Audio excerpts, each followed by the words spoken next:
morning, everybody. I am Dr. Nitin Joshi, Professor in Urology with teaching experience of 25 years, working as consultant neurosurgeon in Panvel. Today, we will discuss surgical management of torsion testes. Of total torsion testis patients, about 70% of patients are between ages of 12 years and 18 years and show intravaginal type of torsion testes. This group of patients usually show some anatomic abnormality that predisposes intravaginal type of torsion testes. Also, this predisposing abnormality is usually bilateral. The testis is suspended in scrotum from above by spermatic cord and also by redundant mesorchium. Mesorchium is defined as the portion of tunica vaginalis reflected from the fixed surface of testes. Torsion testis being urological emergency, patient should undergo emergency scrotal exploration immediately, if possible after Doppler study of scrotum. Emergency scrotal exploration in an adolescent patient and elderly patient is usually done under spinal anesthesia.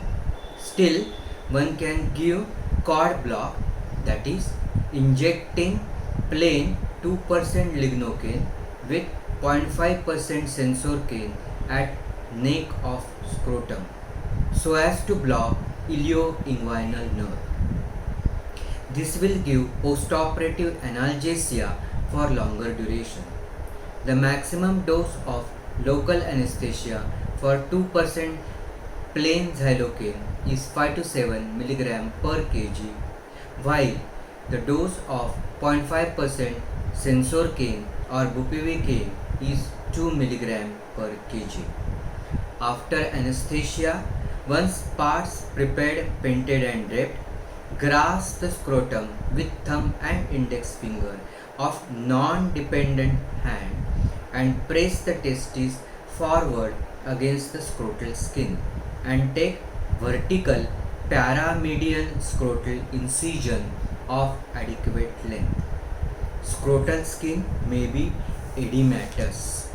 This is because of congestion of the spermatic cord.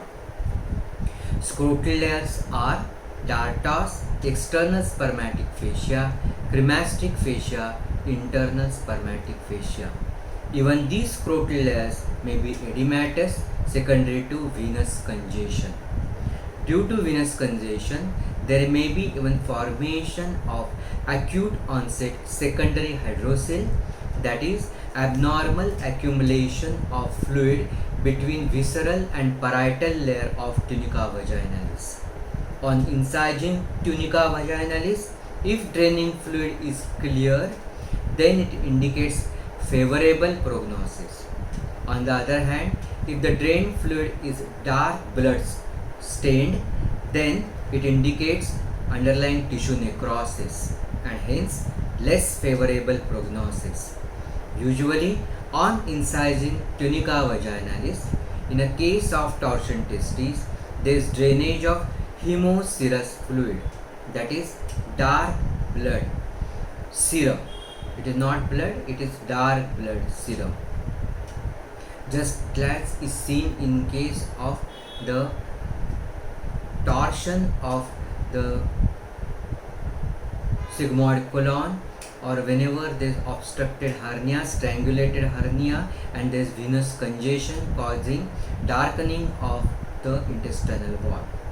After draining fluid, incision in tunica vaginalis is extended to deliver testes and detorsion of torsion testes is done. That is, untwisting of twisted spermatic cord is done. The general principle to untwist twisted cord is to rotate anti-clockwise on left hand side while rotate clockwise on right side of the testes. While doing this maneuver, if one notices any difficulty or resistance, then carry out the procedure in opposite direction. Clinically, one may notice that testis has rotated not only through 360 but even through 720 degree. After untwisting of twisted spermatic cord, incision is given on tunica albuginea to look for any active bleeding. Active bleeding is sign of living. So, active bleeding after incision in tunica albuginea indicates viable testes. Also, even if there is any doubtful viability of testes or borderline viability of testicle, then also incision on tunica albuginea is beneficial. This is because venous congestion resulting from twist in spermatic cord results into significant edema of testicular parenchyma, that is seminiferous tubules. This tissue fluid causes further compression of the testicular parenchyma and hence compromise of blood supply due to pressure effect. The incision in tunica albuginea causes escape of tissue fluid, thus relieving pressure on seminiferous tubules. Whenever there is doubtful viability of testicular parenchyma, after giving incision in tunica albuginea, the affected testis is wrapped in moist, warm mops, and one has to wait to see whether there is any color change from dark black to pinkish and from non-bleeding parenchyma to bleeding parenchyma. While one is waiting to look for signs of viability, one can go ahead with treatment on opposite side. This is because even if torsion testis is unilateral, even then treatment on opposite side is mandatory. The treatment on opposite side is in form of fixing or pexing the testes. This is because in majority of patients, anatomical abnormality that predisposes torsion testis is bilateral. Also, as per guidelines, even if anatomic abnormality that predisposes torsion testis is absent on opposite side, orchiopexy on opposite side is must. In case of patients with torsion testis, decision on affected side regarding orchidectomy or orchiopexy depends on viability of affected testes and condition of even opposite testes. This is because if affected testis is having doubtful viability and condition of testes of even contralateral side is poor, that is contralateral testis is also atrophic, then affected testis is not removed immediately, but every effort is made for salvage of the testicle. That is, one go ahead with the salvage orchiopexy. This is so as to preserve at least hormonal function.